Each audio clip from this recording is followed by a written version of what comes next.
So it's a 1-2 punch. And I want Democrats, if you think about running for something and you want to win, this is what you do.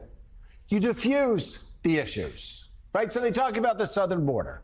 Yeah, I agree.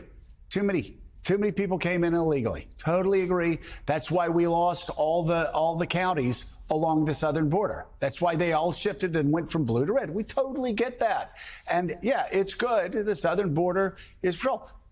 But we can be humane at the same time. So check, that's checked off. Then you go to a trans issue the Democrats just didn't want to talk about, despite the fact that 85% of Americans did not want men who transitioned after puberty competing against young women, young girls, right? Say, of course, we understand why 85% of people are against that. And no, we don't think that's fair. We're for fairness, but we're also for compassion. Let's figure out what we can do here that's fair to young women, fair to young girls. Check, you get that off. And then you turn and pivot, John Lemire, to the issue that I think at the end of the day, we were all lectured after the election. Beat Democrats. And that was affordability. Yes. That was inflation. You have to do two things, though. It is very simple. You defuse these issues over here that are like the wedge issues that Republicans always use. And then you turn to affordability. Okay, I agree with you on that, but you're only talking about that because you don't want people to talk about the price of their groceries. You don't want people to talk about the price of their health care. You don't want to talk about the fact that they can't pay their health insurance. You want to talk about how deductibility, deductibles continue to skyrocket.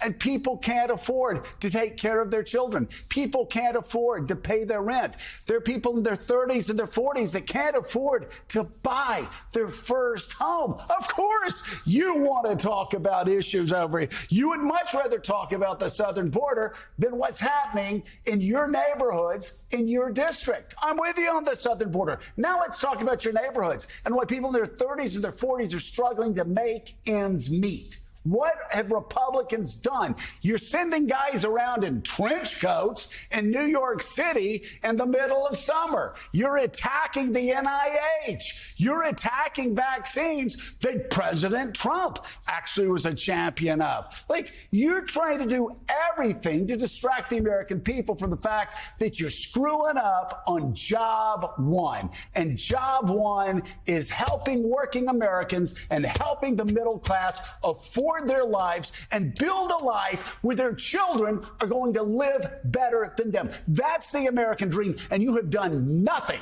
but play politics over the past year and a half. It's really not that hard to do. We'll see. It's really not. Cut and paste. It's really not hard to do. And I would be telling the Republicans the same thing if Democrats were off over here. It's not hard, but I don't know why Gavin Newsom, he wants to own Donald Trump. He wants to be Donald Trump light. You can't be Donald Trump light.